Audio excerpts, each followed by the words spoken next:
Aujourd'hui, nous nous intéressons aux cosmétiques. On essaye de comprendre ce qu'il y a dedans, pourquoi c'est bon pour la peau ou pourquoi c'est pas bon, ce qu'il faut privilégier, ce qu'il faut éviter. Heureusement, Laurence, vous êtes là pour nous aider à faire le point. On a beaucoup parlé des conservateurs, de ne pas utiliser justement les conservateurs avant la pub. Quand on voit sur un produit sans conservateur, ça peut être très bien. On a vu la marque qui avait développé des solutions pour faire un sans conservateur en toute sécurité. Il faut parfois se méfier parce que sans conservateur du tout, ça peut vouloir dire aussi sans protection antibactérienne ou microbiologique pour le produit. Ça voudrait dire que même quand on l'ouvre, il peut déjà être contaminé. Bien sûr. Et puis que quand vous allez vous en servir, quand vous allez mettre le doigt dans le pot, votre doigt n'est pas stérile, hein, je vous rappelle. Oui. Quand vous allez prendre un petit peu dans le flacon, rarement dans l'eau bouillante, voilà. Et ben vous allez pouvoir éventuellement contaminer le produit. Donc là, ça peut représenter un risque. Alors qui n'est pas forcément non plus très énorme, mais votre produit peut moisir, votre produit peut être atteint par des germes ou des bactéries.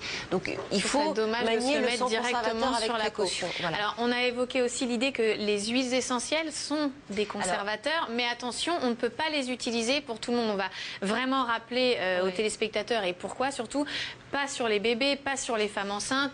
Attention, pas sur les jeunes enfants. Les huiles essentielles sont des actifs très précieux en cosmétique et sont très intéressants, particulièrement en cosmétique bio, parce qu'elles peuvent remplacer les parfums synthétiques où il y a des perturbateurs endocriniens, parce qu'elles peuvent jouer aussi un rôle dans un système de conservation avec leur activité antibactérienne. Mais c'est vrai, les huiles, puis elles ont d'autres activités, mais c'est vrai, elles ont un gros défaut, la plupart contiennent des allergènes, des molécules aromatiques allergènes qui peuvent sensibiliser les peaux fragiles, sensibiliser les bébés pour déclencher des allergies. Et à ce moment-là, une allergie qui se déclenche chez un bébé, il va la garder toute sa vie. Donc vraiment, il ne s'agit pas de les bannir complètement, mais il faut vraiment les utiliser avec beaucoup de précautions, avec parcimonie vraiment sur les bébés, et même avec, j'allais dire, modération ensuite. C'est-à-dire que c'est très précieux, il faut savoir bien les utiliser, bien les doser, et il faut savoir limiter les allergènes qu'il y a à l'intérieur. Donc on ne s'en prive pas, mais quand on l'utilise, on fait attention. Voilà. Alors, on va passer plutôt aux produits bio maintenant, on a bien compris. Alors, on veut tous maintenant des choses de plus en plus saines, mais un produit bio, c'est quoi? On dit des fois, oui, il y a marqué produit bio parce qu'il y a 10% de produits bio dedans et 90% de produits, c'est pas du bio et voire même c'est dégoûtant. Alors, les 10% de bio, ça sert à rien si les 90% d'à côté, c'est pas bien. C'est ça, c'est qu'on a dit tout à l'heure ce que garantissaient les labels bio.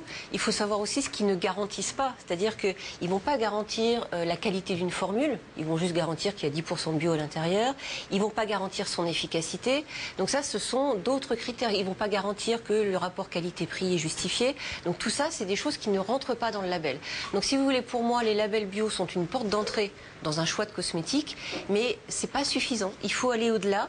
Il faut aller chercher les produits qui sont avec les exigences des labels bio, mais qui poussent leurs exigences particulières à aller plus loin et à développer, si vous voulez, des critères qui soient plus exigeants encore que les labels bio.